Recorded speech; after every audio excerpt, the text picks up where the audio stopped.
University of Gwadar میں جاری دوسرے 3 روزہ بزنس اینڈ کلچرل گالا کا دوسرا روز خواتین کے لیے مخصوص رکھا گیا، جس میں خواتین، طالبات اور مختلف اسکولوں کی بچیوں کی بڑی تعداد نے جوش و خروش کے ساتھ شرکت کی۔ اس موقع پر خواتین کی جانب سے لگائے گئے مختلف تعلیمی، کاروباری، ہنرمندی اور ثقافتی اسٹالز کو شرکاء کی بھرپور توجہ حاصل رہی۔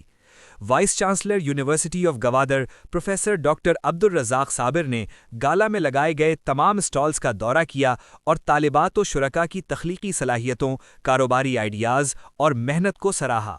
انہوں نے کہا کہ ایسے ایونٹس خواتین کو بااختیار بنانے، عملی تجربہ فراہم کرنے اور خود کفالت کی طرف راغب کرنے میں اہم کردار ادا کرتے ہیں۔